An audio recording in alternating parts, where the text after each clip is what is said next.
Now, the interesting thing in all of this, as many of you know, is that evolution has been opposed in recent years by a concept called intelligent design. And the advocates of intelligent design say that the scientific community is closed-minded and will not deal with this new idea. So they have to have special help. And let me show you what I mean by this. They claim basically that intelligent design is this brand new idea. They overlook the fact that scientific communities deal with novel scientific claims all the time. So what do you do when you have that new idea?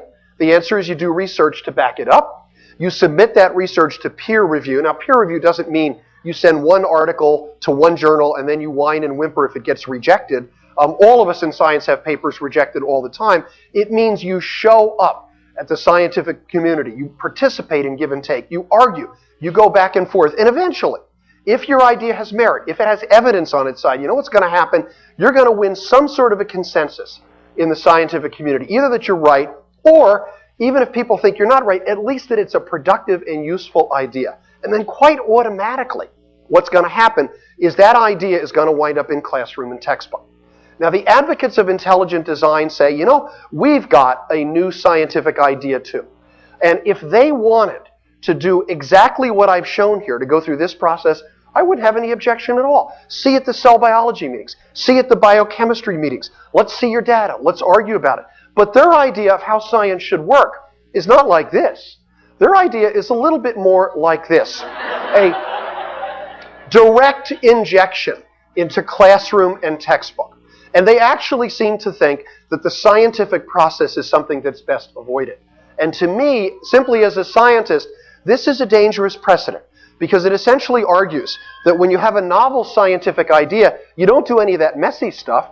You simply appeal to the state legislature, the state board of education, and you use political leverage to get your idea in the classroom. Even if your idea is right, that's the wrong way to do science. And that's one of my great concerns about this opposition to evolution. Now, the interesting thing is even the advocates of this idea of intelligent design admit it's a scientific failure. And here's what I want to show. This is Johnson. And I like, he's a retired professor of criminal law at the University of California. And I always like to tell people that intelligent design, like a lot of bad ideas, came out of the Berkeley campus. And that infected the rest of the country.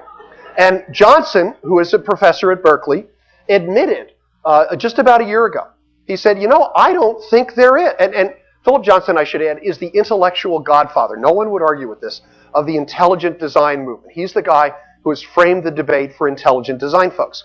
I don't think there really is a theory of intelligent design at the present time to propose as a comparable alternative to the Darwinian theory. And he says whatever errors evolution has, it's fully worked out.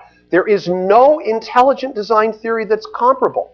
Our scientific people are convinced they can do it, but that's for them to prove. And then what he says, and remember this in Texas when you have arguments about this, Johnson says no product is ready for competition in the educational world. That's an astonishing admission.